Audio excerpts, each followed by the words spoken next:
നമ്മൾ പറഞ്ഞില്ല, ഇബ്രാഹിം നബി അലൈഹി സ്വലാം തീക്കുണ്ടാരത്തിലേക്ക് വലിച്ചെറിയപ്പെടുമ്പോ ജിബ്രീൽ വന്ന് ചോദിക്കുന്നുണ്ട്, എന്തെങ്കിലും ഹെൽപ്പ് വേണോ? ഇത് ഞാനും പടച്ചോനും തമ്മിലുള്ളൊരു ഇടപാടാ. ഞാൻ തീയിൽ വീഴാനാണ് പടച്ചോൻ ഇഷ്ടപ്പെടുന്നതെങ്കിൽ ആ തീയിൽ പോയി കിടക്കാൻ എനിക്ക് ഭയങ്കര ഇഷ്ടാണ്.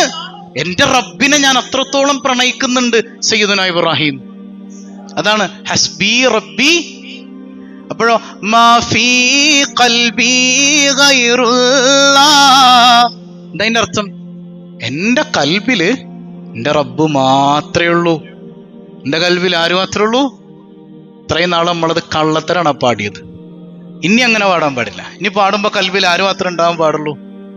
അത് മാത്രം അല്ലേ? വേറെങ്ങോട്ടും നമ്മുടെ നോട്ടം പോകരുത്. പോയിന്റ് ഓഫ് വ്യൂ അതെങ്ങോട്ട് മാത്രമാകണം. അല്ലാ അല്ലാ അല്ലാ മാഫി ഖൽബി ഗൈറുല്ലാഹ് നൂറ് മുഹമ്മദ്. ആ നൂറില്ലാതെ നമുക്ക് അള്ളാഹുവിലേക്ക് എത്താൻ പറ്റുമോ? ലാ ഇലാഹ ഇല്ലല്ലാഹ്. എന്താ അർത്ഥം? സിമ്പിളായിട്ട് തന്നെ അർത്ഥം പറഞ്ഞെന്നില്ല. എനിക്ക് അള്ളയല്ലാതെ ആരുമില്ല. എനിക്ക് ഉമ്മ ഉണ്ടോ, വാപ്പുണ്ടോ, ഭാര്യ ഉണ്ടോ, മക്കളുണ്ടോ? ആരുമില്ല. ഇതൊക്കെ നൈമിഷികാണ്, എല്ലാം പോവും.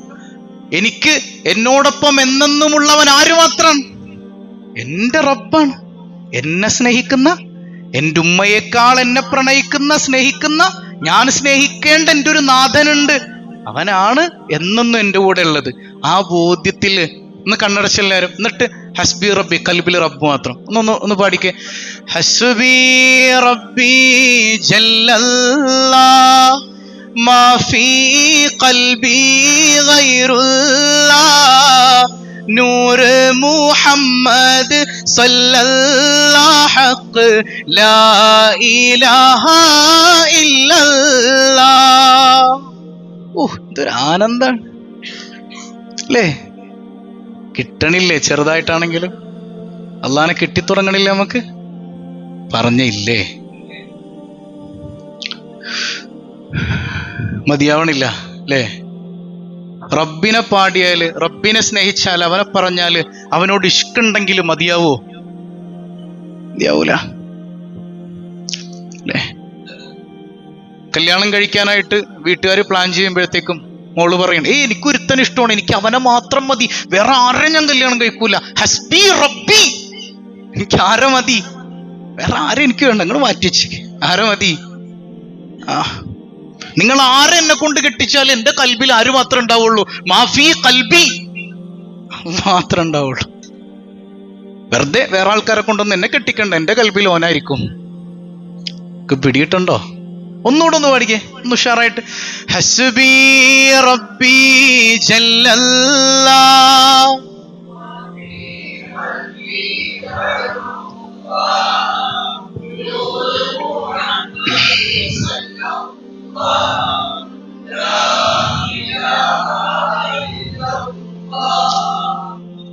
ദുനിയാവിൽ ആഖിറത്തിലും സന്തോഷിക്കുന്നത് ഒറ്റ ടീമാണ്. അള്ളാനെ അറിഞ്ഞ് പ്രണയിച്ച് ജീവിക്കുന്ന അള്ളാന്റെ ആരിഫ്യങ്ങളാണ്. അവർ ദുനിയാവിലും ഹാപ്പിയാണ്, ആഖിറത്തിലും ഹാപ്പിയാണ്. ഇവരാണ് ഖുർആനിന്റെ വാഹകരെന്നാണ്. ഇവരിൽ നിന്ന് ഖുർആൻ പഠിക്കണം എന്നാണ്. ആരിൽ നിന്ന് ഖുർആൻ പഠിക്കണം? അള്ളാനെ അറിഞ്ഞവരിൽ നിന്ന് ഖുർആൻ പഠിക്കണം. ഏതെങ്കിലുമൊക്കെ മൊയ്ലിയാക്കന്മാരുടെ അടുത്തുനിന്ന് പഠിച്ചാൽ പറ്റൂല. ഏതെങ്കിലും ഒരു പരിഭാഷ നോക്കിയിട്ട് ഖുർആൻ പഠിച്ചാൽ പറ്റൂല. ഖുർആനിന്റെ വാഹകരായ അള്ളാനെ അറിഞ്ഞ ആരിഫീങ്ങളിൽ നിന്ന് പഠിക്കണം. മനസ്സിലായോ? അവർക്ക് എന്താ കിട്ടണത്? അള്ളാഹു ഖുർആനിൽ പറയുന്നുണ്ട്, ഫലാ തഅലമു നഫ്സും മാ ഉഖ്ഫിയ ലഹും മിൻ ഖുർറത്തി അഅ്യുൻ ജസാഅൻ ബിമാ കാനൂ യഅമലൂൻ ജസാഅൻ ബിമാ കാനൂ യഅലമൂൻ. അവർക്ക് പടച്ചോൻ കൊടുക്കേണ്ടത് സ്വർഗമൊന്നുമല്ല. ഫലാ തഅലമു നഫ്സും മാ ഉഖ്ഫിയ ലഹും, അതായത് അവർക്ക് വേണ്ടി പടച്ചോൻ ഒരുക്കി വെച്ചിട്ടുള്ളത് ഒരാൾക്കും പിടികിട്ടാത്ത ഒരു വല്ലാത്ത അനുഭൂതിയാണ്. ഖുർറത്തു അയ്യുൻ, കൺകുളിർമ തരുന്ന, ഒരാൾക്കും പിടികിട്ടാത്ത തരം അനുഭൂതികളാണ് അള്ളാഹു അവനെ തിരിച്ചറിഞ്ഞ ഈ ആരിഫീങ്ങൾക്ക് വേണ്ടി ഒരുക്കി വെച്ചിട്ടുള്ളത് എന്ന് ഖുർആൻ. അല്ലാമ ഇബ്നു കസീർ ഈ ആയത്തിന്റെ തഫ്സീറിൽ ഒരു ഹദീസ് കൊണ്ടുവരുന്നുണ്ട്. ഖാല റസൂലുള്ളാഹ് അഅദത്തു ലിഇബാദി സ്വാലിഹീൻ, പടച്ചോനെ അള്ളാനെ പ്രണയിച്ച ഈ സ്വാലിഹീങ്ങൾക്ക് വേണ്ടി ഒരുക്കി വെച്ചിട്ടുള്ളത് മാലാ ഐനുൻ റഅത്, ഒരു കണ്ണും കണ്ടിട്ടില്ലാത്ത, വലാ ഉദ്ഹുനുൻ സമഅത്, ഒരു ചെവിയും കേട്ടിട്ടില്ലാത്ത, വലാ ഖത്റ അലാ ഖൽബി ബശർ, ഒരു മനുഷ്യന്റെ മനസ്സിൽ ചിന്തിക്കാൻ ഊഹിക്കാൻ പോലും പറ്റാത്തത്ര വല്ലാത്ത ആനന്ദമാണ് ഈ ആരിഫീങ്ങൾക്ക് വേണ്ടി അള്ളാഹ് ഒരുക്കി വെച്ചിട്ടുള്ളത് എന്നാണ്. ആ കൽബിൽ പോലും കൊണ്ടുവരാൻ പറ്റാത്ത ആനന്ദം എന്തായിരിക്കും? എന്തായിരിക്കും അത്? എന്തായിരിക്കും? നിങ്ങൾ പറയണില്ല. നമ്മുടെ കൽബിൽ പോലും നമുക്ക് ചിന്തിക്കാൻ പറ്റാത്ത ആ ആനന്ദം ഏതായിരിക്കും? അള്ളാനെ കാണലല്ലേ? അല്ലേ? ഇതൊരു വല്ലാത്ത അനുഭൂതിയല്ലേ? അത് ആസ്വദിക്കണ്ടേ നമുക്ക്? ഹസ്ബി റബ്ബി കിട്ടണ്ടോ? ഇപ്പൊ നിങ്ങളോടൊന്ന് പിടുത്തം വിട്ടു എന്ന് തോന്നുന്നു. പിടുത്തം വിട്ടോ? ഹസ്ബി റബ്ബി എന്താണ്? എനിക്കാരും മതി. മാഫി കൽവി, എന്റെ കൽവിൽ ആരേ ഉള്ളൂ? ലാ ഇലാഹ ഇല്ലല്ലാഹ്, എനിക്ക് അല്ലാഹ് മാത്രേ ഉള്ളൂ. അല്ലേ? ഒന്നുകൂടെ പാടിക്കേ, ഒരു പ്രണയഗാനം പോലും ഒന്ന് പാടിക്കേ. ഈ നമ്മൾ എപ്പോഴാ പ്രണയഗാനം പാടുന്നത്? കെട്ടികളെ കുറിച്ച് പാടാറുണ്ടോ? ഞാൻ നോക്കണില്ല അങ്ങോട്ട്. പ്രണയഗാനം എപ്പോഴാ പാടുന്നേ? നമ്മുടെ ഈ കൂട്ടത്തിലൊരു കുട്ടി നമുക്ക് അന്ന് എഴുതി തന്നതൊരു കവിത, അതൊരു പ്രണയഗാനായിരുന്നില്ലേ? അള്ളഹാനോടുള്ളൊരു പ്രണയഗാനം അല്ലേ? എപ്പോഴാ പ്രണയഗാനം പാടുക? അങ്ങേയറ്റം സ്നേഹം അതിൻ്റെ ഒരു മൂർത്ത ഭാവത്തിലെത്തുമ്പോഴല്ലേ? അല്ലേ? കെട്ടിയോളോട് സ്നേഹം വല്ലാണ്ട് തോന്നുമ്പോ പാട്ടായിട്ടൊക്കെ വായിന്ന് വരാറില്ലേ? മറ്റേ പാട്ടല്ല. ചില സഹോദരി ഇയാളും അടുത്ത പാട്ടാണ് ഉസ്താദ്. ആ പാട്ടല്ല, സ്നേഹത്തിന്റെ പാട്ട്. പിടുത്തം കിട്ടിയോ? സ്നേഹത്തിന്റെ അത് കേൾക്കുമ്പോഴത്തേക്കും ഒന്ന് പോയി കാക്ക അല്ലേ? ആ ലൈനിലേക്ക് വരണം. നമ്മൾ ആരെ സ്നേഹിക്കുന്നേ? അന്ന് കണ്ണടച്ചിട്ട് ഒന്നുകൂടെ ഒരിക്കലും കൂടെ എൻ്റെ റബ്ബിനെ കൽബിലേക്ക് കൊണ്ടുവന്നേ. ഹസ്ബി റബ്ബി ജല്ലല്ലാഹ് മാ ഫീ ഖൽബി ഗൈറുല്ലാഹ് നൂറ് മുഹമ്മദ് സല്ലല്ലാഹു ഹഖ് ലാ ഇലാഹ ഇല്ലല്ലാഹ്. മതിയാവണില്ല. അല്ലാഹു തൗഫീഖ് ചെയ്യട്ടെ. അള്ളാഹു ശുഹദാക്കളെ കുറിച്ച് ഖുർആനിൽ പറഞ്ഞിട്ടുണ്ട്, ഷഹീദായ മനുഷ്യരെ കുറിച്ച് അല്ലേ? അവർക്ക് എന്താ അല്ലാഹു കൊടുക്കണത്? വലാ തഹ്സബന്നല്ലദീന ഖുതിലൂ ഫീ സബീലില്ലാഹി അംവാതാ ബൽ അഹ്യാഉൻ ഇൻദ റബ്ബിഹിം യുർസഖൂൻ. ശുഹദാക്കളെ കുറിച്ച് കൊല്ലപ്പെട്ടവരാണെന്ന് നിങ്ങൾ പറയരുതേ. ശുഹദാക്കൾ മരിച്ചെന്ന് പറയാൻ പാടുണ്ടോ? പിന്നെ ബൽ അഹ്യാഉൻ, അവര് ജീവിച്ചിരിക്കുന്നവരാണ്. ആരുടെ അടുക്കല്? യുർസഖൂൻ. എന്താ അതിന്റെ അർത്ഥം? അവർക്ക് ഭക്ഷണം നൽകപ്പെടുന്നുണ്ട്.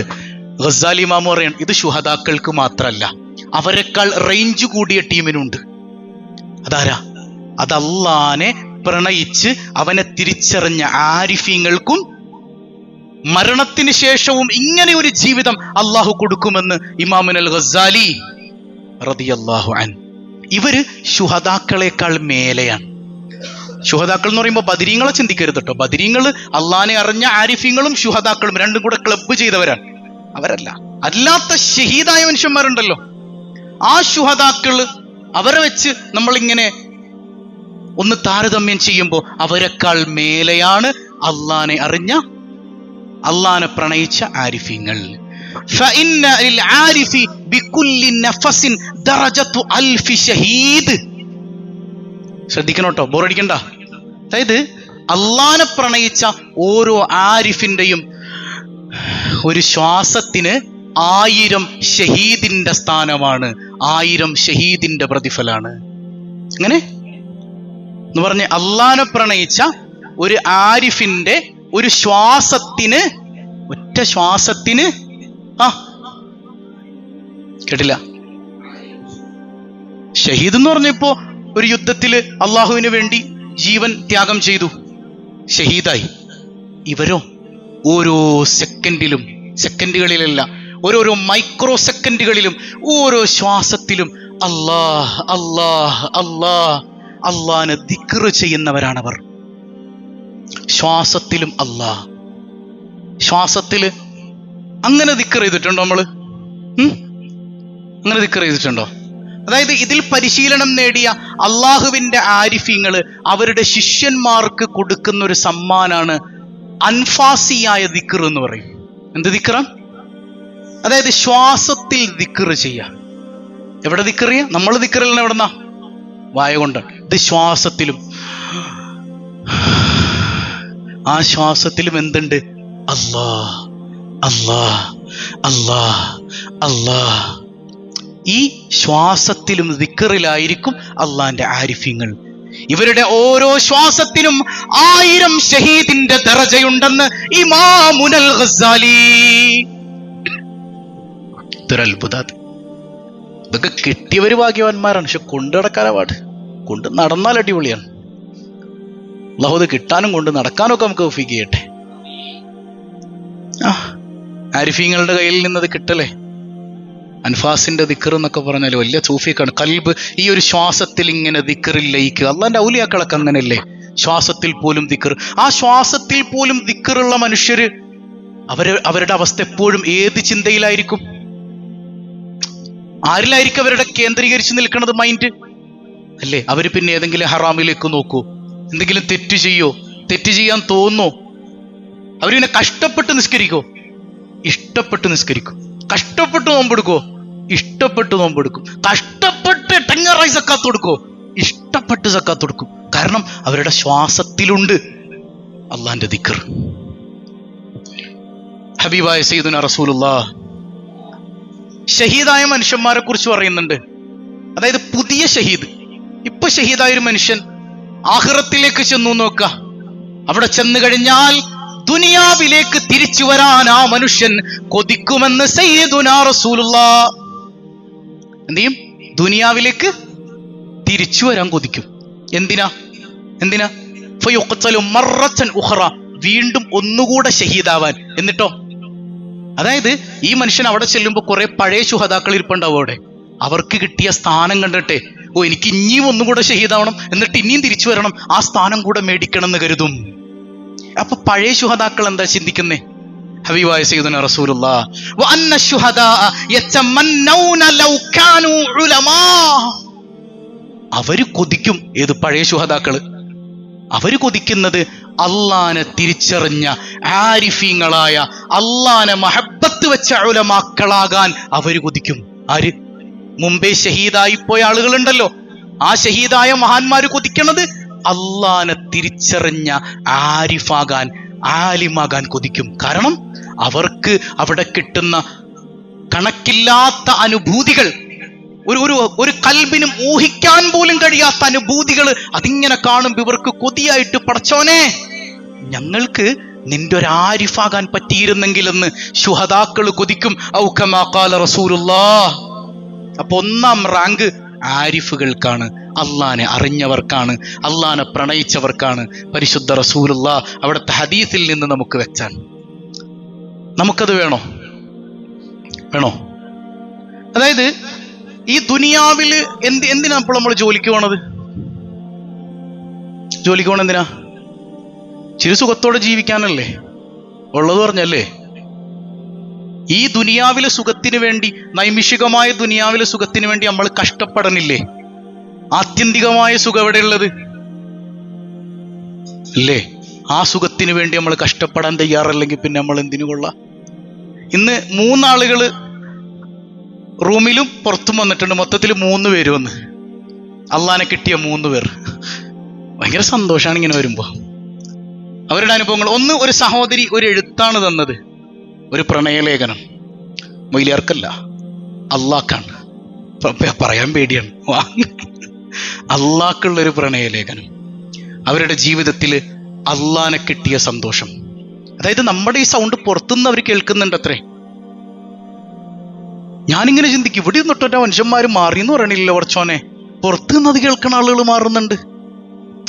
അങ്ങനെയാണല്ലോ. അബൂ ജഹൽ പറയുന്നുണ്ട്, തൊൽഹത്തെ അങ്ങടങ്ങാൻ പോകല്ലേട്ടോ, മുഹമ്മദിന്റെ കിറാത്ത് കേട്ടാ വഴിതെറ്റിപ്പോവും, വഴിവഴിച്ചു അങ്ങോട്ട് മാറിയിടന്നോ.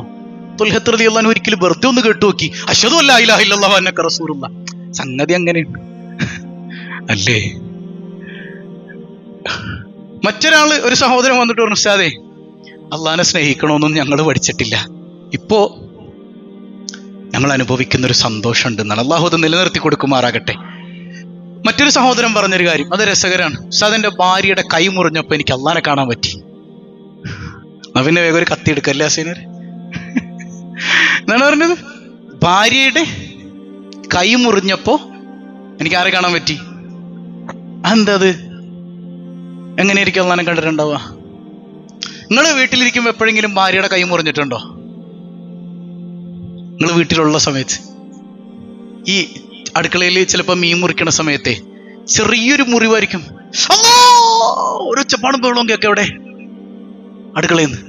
നമ്മൾ മൈൻഡ് ചെയ്യണില്ല, ഫോണിലിരിക്കണം, നമുക്കറിയാതെ എന്തെങ്കിലുമൊക്കെ ഇരിക്കും. അപ്പൊ അടുത്തൂടെ ഇങ്ങനെ ഓടി വരും, എന്തൊരു വേദന, എന്തൊരു വേദന, എന്തൊരു വേദന, പഠിച്ചോനെ ഭയങ്കര വേദന, ഭയങ്കര വേദന, എന്തൊരടങ്ങിയാറാണ്. എന്നിട്ട് അടങ്ങിട്ട് നോക്കണ്ടോ, ഈ മനുഷ്യനൊന്നും മിണ്ടണില്ല, അതിന് വേണ്ടിയിട്ടാണ് പണിയൊക്കെ എടുക്കണത് അല്ലേ? നമ്മളവിടെ ഇല്ലെങ്കിലോ മുറിഞ്ഞ അങ്ങനെ പോട്ടെ, അത്രേ ഉള്ളൂ. നമ്മളവിടെ ഉണ്ടെങ്കിൽ വേദന കൂടും. അതെന്തിനുള്ള വേദനയാണത്? എടാ മനുഷ്യൻ എന്നൊന്ന് നോക്ക്, സാരല്ലടീന്നൊന്ന് പറ, അതിന് വേണ്ടിയിട്ടാണ് ഈ പണിയൊക്കെ എടുക്കണത്. അപ്പൊ ഉസ്താദ് എന്റെ പെണ്ണിന്റെ കൈയിന്ന് മുറിഞ്ഞു, ഇവള് വന്നിട്ട് ഇതൊക്കെ കാണിക്കാനുണ്ടപ്പോ സംഗതി കുറെ നേരം ഫോണിലൊക്കെ ഞാൻ നോക്കിയിരുന്നു. പിന്നെ ഇതൊക്കെ കഴിഞ്ഞപ്പോ ഞാൻ ചിന്തിച്ചു, ഓരോ സമയത്തും എന്റെ റബ്ബ് എനിക്ക് കൊച്ചു കൊച്ചു പരീക്ഷണങ്ങൾ ഇങ്ങനെ തരണുണ്ട്. അതെന്തിനാ? എടാ എന്നിലേക്കൊന്ന് വാ, നീ എന്റെ അടുത്തേക്കൊന്ന് വാ. നീ ഇങ്ങനെ ദുനിയാവിന്റെ പുറകെ ഓടല്ലേ, എല്ലാം വിട്ടെറിഞ്ഞ് നീ ഇങ്ങനെ ഓടി നടക്കല്ലേ, എന്റെ അടുത്തേക്കൊന്ന് വാടാ, എനിക്ക് നിന്നെ ഭയങ്കര ഇഷ്ടമാണ് എന്ന് എന്റെ റബ്ബ് എന്നോട് പറയുന്നത് പോലെ എനിക്ക് തോന്നി. വല്ലാത്തൊരു തിരിച്ചറിവല്ലേ? അല്ലേ? അതാണ് നമുക്കുള്ള ഈ ബന്ധങ്ങളൊക്കെ ആരെ തിരിച്ചറിയാനാണ്. അപ്പൊ ഈ കൈമുറിഞ്ഞു എന്ന് പറയുമ്പോൾ ഒന്ന് ഓടിച്ചൊന്നൊന്ന് പരിഗണിച്ചേക്ക കേട്ടാ, ഒന്ന് പരിഗണിക്കണം. ആ കിടന്ന് ഒച്ചപ്പാടുണ്ടാക്കണം. എന്തിനാ അത്? നിങ്ങൾ പറയണില്ല, നിങ്ങൾക്ക് ആ ഒരു ലവ് ഒന്നും വന്നിട്ടില്ല അങ്ങട്. നിങ്ങളുടെ വീട്ടിലൊന്നും ഇങ്ങനെ മുറിയാറില്ലേ? എന്റെ വീട്ടിൽ ഇടക്കിടക്ക് മുറിയലുണ്ട്. നിങ്ങളുടെ വീട്ടിൽ മുറിയാറില്ല ഇല്ലേ? മുറിയലല്ലേ, ഇച്ചിരി കനത്തിലാണെന്ന്. ഇടക്ക് പൊള്ളാറുണ്ടോ? അടുക്കളയില് ഉണ്ടോ? കിച്ചണിൽ ഇങ്ങനെ എന്തെങ്കിലുമൊക്കെ ഒരു പാത്രം വെക്കുമ്പോഴത്തേക്കും ഇപ്പൊ എന്റെ മേത്തോട്ട് ഇതൊക്കെ കൂടെ തിളച്ച് വീണേനെ, ചിലപ്പോ ഒന്നും പറഞ്ഞ് ഭയങ്കര ഒച്ചയും കേൾക്കും. ചെന്ന് നോക്കുമ്പോ ഒന്നും ഉണ്ടാവൂല. അതെന്തിനാണത്? ഇത്ര നേരെ അവിടെ ഇരുന്ന് ഈ ഫോണിൽ കുത്തിയിരിക്കണത്, ഞാനിവിടെ അടുക്കളയിൽ കിടന്ന് പണിയെടുക്കണം, ഒന്ന് വന്ന് മൈൻഡ് ചെയ്യും മനുഷ്യൻ എന്നെ എന്നാ വിളിക്കണതിന്റെ അർത്ഥം. ഇവിടെ ഇടക്കിടക്ക് ഈ പണി പഠിച്ചോൻ ഇങ്ങനെ തന്നത്, നീ ഇങ്ങനെ ഓടല്ലേ, ഞാൻ നിന്നെ എന്തോരം സ്നേഹിക്കുന്നുണ്ട്, നീ ഇങ്ങനെ ശ്വസിക്കുന്നത് ഞാൻ തരുന്നത് കൊണ്ടല്ലേ, നീ കഴിക്കുന്നത് ഞാൻ തന്നിട്ടല്ലേ, കുടിക്കുന്നത് ഞാൻ തന്നിട്ടല്ലേ, ഈ ജീവിതമൊക്കെ ആസ്വദിക്കുന്നത് ഞാൻ തന്നിട്ടല്ലേ, എനിക്ക് നിന്നെ ഭയങ്കര ഇഷ്ടമാണ് മോനെ, നീ എന്റെ അടുത്തേക്കൊന്ന് വാടാ, പഠിച്ചോ വിളിക്കാൻ. എന്നിട്ട് എന്തേ നമ്മള് പോവാത്തെ? ഈ അടയാളങ്ങളൊക്കെ കാണിച്ച് എന്നിട്ട് റബ്ബുൽ ആലമീൻ ഇങ്ങനെ വിളിക്കുമ്പോ മാറി നിൽക്കുകയാണെങ്കിൽ പഠിച്ചോ, ഇനിയെപ്പോഴും നമുക്ക് തിരിച്ചറിയാൻ പറ്റണത്. അള്ളാഹു അവനെ മനസ്സിലാക്കാൻ തൗഫീഖ് ചെയ്യട്ടെ. മഅറൂഫുൽ ഖർഹി റളിയല്ലാഹു അൻഹു വലിയ മഹാനാണ്. അവരോട് ഒരാൾ ചോദിച്ചു, യാ സയ്യിദി അയ്യു ഷൈഇൻ ഹാജക ഇലൽ ഇബാദ വൽ ഇൻഖിതാഇ അനിൽ ഖൽഖി. ശൈഖ് അവർകളെ, നിങ്ങളിങ്ങനെ ദുനിയാവിൽ നിന്നൊക്കെ തിരിഞ്ഞ് അള്ളാഹുവിലേക്ക് മാറിയത് എങ്ങനെയാ? ഞങ്ങൾക്ക് 5 വഖത്ത് നിസ്കാരത്തിൽ പോലും അള്ളാഹ്ന്ന് ഓർക്കാൻ പറ്റണില്ല. നിങ്ങളിത് എപ്പോഴും ഭാര്യയോട് ഇരിക്കുമ്പോഴും അല്ല, കച്ചവടക്കാരുടെ ഇടയിൽ ഇരിക്കുമ്പോഴും അല്ല, എല്ലായിടത്തും നിങ്ങൾക്ക് ഇങ്ങനെ അല്ല. ഇതെങ്ങനെയാണത് കിട്ടിയത്? അപ്പൊ മഹാനവറുകൾ ഫസക്കത്ത, മിണ്ടിയില്ല, അങ്ങനെ ഇരിക്കുകയാണ്. അപ്പൊ ചോദിച്ചു, ദിക്റുൽ മൗത്ത്, മരണത്തെക്കുറിച്ച് ഓർത്തിട്ടാണോ? എന്ത് മരണം, എന്ത് മരണം? അപ്പൊ ചോദിച്ചു, ദിക്റുൽ ഖബർ, ഖബറിനെ കുറിച്ച് ഓർത്തിട്ടാണോ? എന്തുട്ട് ഖബർ? അപ്പോ സ്വർഗം നരകം, എന്ത് സ്വർഗം എന്ത് നരകം? എന്നിട്ട് പറയുന്നുണ്ട്, ഇന്ന മലിക്കൻ ഒരു രാജാവുണ്ട്, എനിക്കൊരു രാജാവുണ്ട്, ലോകത്തിനൊരു രാജാവുണ്ട്, ആ രാജാവിൻ്റെതാണ് ഈ പറഞ്ഞത് മുഴുവനുമെന്ന് സയ്യിദുനാ മഅറൂഫുൽ ഖർഹി റളിയല്ലാഹു അൻ. സ്വർഗം അവൻ്റെതാണ്, നരകം അവൻ്റെതാണ്, ജീവിതം അവൻ്റെതാണ്, മരണം അവന്റെ കയ്യിലാണ്, എല്ലാം എല്ലാം എന്റെ രാജാവിന്റെ കയ്യിലാണ്. എന്നിട്ട് പറയുന്നൊരു വർത്താനുണ്ട്, ഇൻ അഹ്ബബ്തുഹു, ഇൻ അഹ്ബബ്തഹു, നീ എങ്ങാനും അവനെ വല്ലാതെ അങ്ങ് പ്രണയിച്ചാൽ അംസക ജമീഅ ഹാദാ, മോനെ ഇതൊക്കെ ഇതൊക്കെ നീ അങ്ങ് മറന്നുപോകും. ഏത്? മരണം മറക്കും, ഖബറ് മറക്കും, സ്വർഗം മറക്കും, നരകം മറക്കും. നിന്റെ കൽബിൽ ആരേ ഉണ്ടാവുള്ളൂ? അല്ലാ. ഇതൊക്കെ മറക്കും. എന്നിട്ട് നീയും ആ പടച്ചോനും തമ്മിൽ അറിവിന്റെ, തിരിച്ചറിവിന്റെ, പ്രണയത്തിന്റെ ഒരു ബന്ധമുണ്ടെങ്കിലുണ്ടല്ലോ, എല്ലാത്തിനും നിനക്ക് അത് മതിയിട്ടോ. ഖബറിൽ നീ തനിച്ചാവൂല. ആര് കൂട്ടിലുണ്ടാവും? അല്ലാഹ് ഉണ്ടാവും. മരിക്കാൻ നേരത്ത് നീ തനിച്ചാവൂല. നീ ടെൻഷൻ അടിക്കേണ്ടി വരൂല. നിന്നെ ആശ്വസിപ്പിക്കാൻ പടച്ചോൻ അവന്റെ പട്ടാളത്തെ ഇറക്കി തരും. ആ സമയത്ത് പുഞ്ചിരിച്ചുകൊണ്ട് മരിക്കാം. സ്വർഗാണോ നരകാണോ എന്നൊന്നും നീ ടെൻഷൻ അടിക്കേണ്ടി വരൂല. നീ ഇബാദത്ത് ചെയ്തത് ആർക്ക് വേണ്ടിയിട്ടാ? നിനക്ക് പടച്ചോൻ വേണ്ടത് തരും.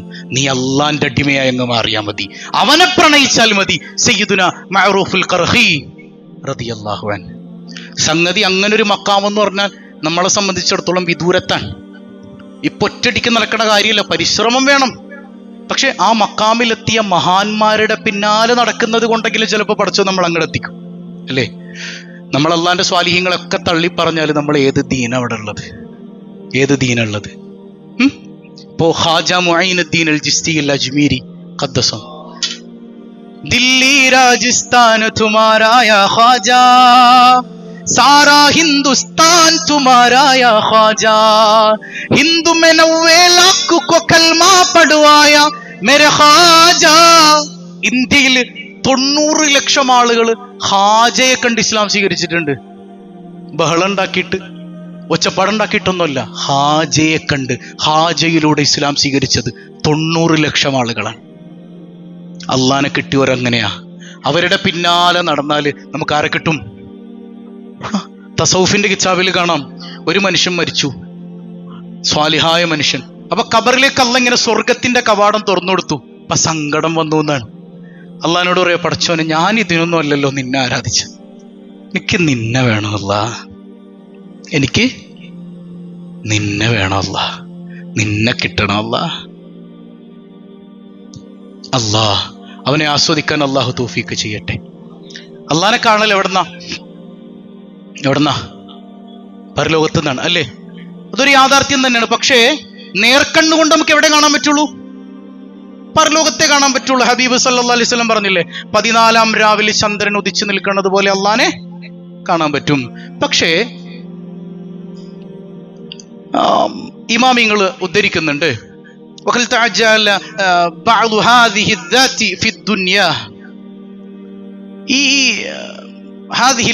ഈ ഒരു ചെറിയ സുഖം ഉണ്ടല്ലോ, അതായത് അള്ളാനെ കാണുക എന്ന് പറയുന്ന ആ വലിയ സുഖത്തിന്റെ ചെറിയൊരംശം ദുനിയാവിൽ നമുക്ക് ആസ്വദിക്കാൻ കഴിയുമെന്ന് മഹാനായ ഇമാം അൽ ഗസ്സാലി റളിയല്ലാഹു അൻഹു. ചെറിയൊരംശം ദുനിയാവിൽ കിട്ടിയാൽ മതി. നമ്മളെപ്പോലെ നല്ല ഒരു ഹാപ്പിനെസ് എന്ന് പറഞ്ഞ മനുഷ്യന്മാർ വേറെ ഉണ്ടാവില്ല. ഇന്നലെ പോയിട്ട് ഓക്സിറ്റോക്സിൻ റിലീസ് ചെയ്തോ നിങ്ങൾ?